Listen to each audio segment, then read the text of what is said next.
Jelajahi cara baru mendapatkan informasi. Download Metro TV Extend sekarang. Oke, Mas Heri, tapi dari hukuman maksimal 12 tahun penjara, apakah ada peluang hukuman bisa ditambah lagi oleh hakim jika ada hal-hal yang memberatkan bagi hakim? Tapi kita lihat dulu di sini Mas Heri, salah satu terdakwa Shane Lucas sudah masuk ke dalam ruang persidangan bersama dengan Mario Dandi. Kita akan nantikan jalannya persidangan, pemirsa.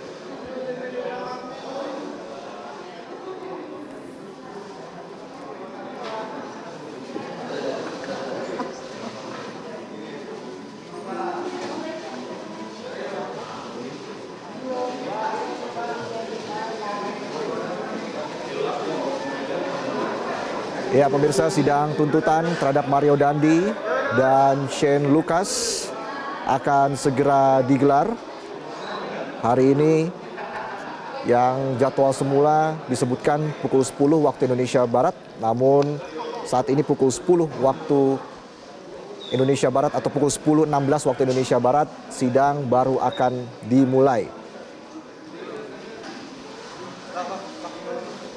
Dalam sidang sebelumnya pemirsa, Mario dan Shane didakwa melakukan penganiayaan berat terhadap David di sebuah perumahan di Pesanggerahan, Jakarta Selatan pada hari Senin 20 Februari 2023 silam. Dan atas perbuatannya, Mario Dandi dinilai melanggar pasal 355 ayat 1 KUHP, Jungto pasal 55 ayat 1 ke 1 KUHP, subsidiar pasal 353 ayat 2 KUHP, Jungto pasal 55 ayat 1 ke 1 KUHP, atau pasal 76C, Jungto pasal 80 ayat 2 Undang-Undang Perlindungan Anak. Sementara itu, Shane Lucas dinilai melanggar pasal 355 ayat 1 KUHP, Jungto pasal 55 ayat 1 ke 1 KUHP, subsidiar pasal 76C, Jungto pasal 80 ayat 2 Undang-Undang Nomor 35 Tahun 2014 tentang perubahan atas Undang-Undang Nomor 23 Tahun 2002 tentang perlindungan anak. Tindak pidana itu juga melibatkan perempuan, pemirsa, berinisial AG berusia 15 tahun. AG telah lebih dulu menjalani sidang dan divonis 3,5 tahun penjara karena dinilai terbukti turut serta dalam penganiayaan David Ozora. AG sempat melakukan upaya banding dan kasasi, namun keduanya ditolak.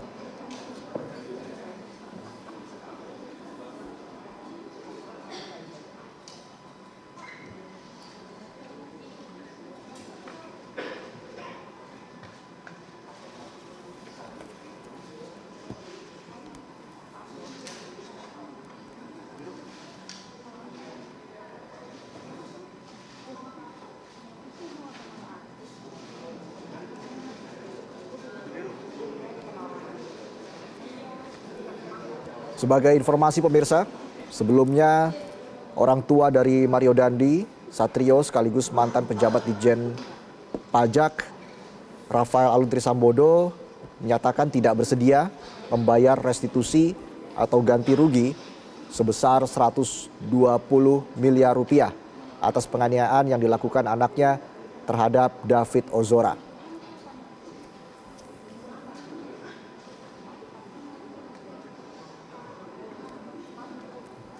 Baik, kita kembali berbincang dengan pakar hukum pidana Heri Firmansyah. Mas Heri, dari hukuman maksimal 12 tahun penjara, apakah ada peluang hukuman bisa ditambah lagi oleh hakim jika ada hal-hal yang memberatkan bagi hakim? Salah satunya adalah kondisi korban David Ozora yang mengalami luka berat, Mas Heri. Ya, tadi sudah beberapa kali kita singgung ya Mas Reza, dan saya masih punya keyakinan itu bahwa bagaimanapun kan hakim punya ruang untuk bisa memberikan atau menjatuhkan pilihan pada pidana yang mana yang tepat begitu ya. Tapi kalau kita melihat pada perspektif korban, maka tentunya kualifikasi yang dia ajukan juga kan KUHP yang pasalnya juga lumayan berat begitu ya Mas Reza. Dari 353, 351, konteks penganiayaan luka berat ini juga bisa berujung pada cacat seumur hidup tadi ya, yang mungkin tidak ada bisa diupayakan lagi untuk bisa mencapai kesembuhan seperti normal sedia kala. Nah, ini kan jadi catatan juga, termasuk misalnya keengganan untuk membayar restitusi. Karena kan di Mahkamah Agung juga sudah diatur Perma nomor 1 tahun 2022 ya tentang mekanisme pengajuan restitusi, di mana restitusi adalah upaya untuk memulihkan hak dari korban, dari pelaku atau pihak ketiga lainnya. Dalam konteks ini Ya, kan berarti yang ingin disampaikan pesannya adalah bagaimana mengembalikan kondisi korban seperti sedia kala. Karena kalau bicara restitusi tadi kan ada suatu tindakan yang dilakukan oleh pelaku kejahatan yang mengakibatkan luka berat atau mohon maaf cacat tadi, tidak berfungsinya organ tubuh secara normal, itu kan bisa menimbulkan yang namanya akibat kerugian dari material dan imaterial, dan juga ada timbul biaya perawatan di sana secara medis dan psikologis yang itu harus ditanggung tanpa tahu batas jangka waktunya kapan oleh si korban. Maka menurut saya perspektif tadi juga perlu untuk jadi bahan pertimbangan hakim jika memang ternyata restitusi itu tidak dibayarkan. Walaupun tadi ada ya. coba untuk mekanismenya mengatakan bahwa ada pembatasan dalam katakanlah pengganti pidana dendanya tadi. Ya, tapi dalam penggantian restitusi tadi dengan batasan-batasan tertentu. Tapi sekali lagi ini wilayah hakim untuk melihat, dengan ada batasan maksimal 15 tahun tadi, itu menurut saya juga bisa dimaknai oleh hakim dengan melihat fakta-fakta persidangan, sekaligus juga bagaimana terdakwa ketika memberikan keterangan di persidangan ini dianggap kooperatif atau tidak, atau mencoba untuk menyembunyikan sesuatu sehingga harusnya gampang menjadi semakin sulit untuk pembuktiannya. Termasuk pertanyaan yang sederhana tadi Mas Reza, masalah kepemilikan Rubicon itu kan, itu juga dijawab dengan apa ya, ada indikasi Begitu ya. untuk tidak berusaha menyatakan yang sebenarnya. Karena kalau menyatakan sebenarnya sepertinya akan lebih gampang untuk menjelaskan hal itu ya, gitu. Oke, baik, artinya jika memang tidak bisa dipenuhi ini restitusinya, apakah bisa diganti dengan penambahan hukuman penjara begitu, Mas Heri?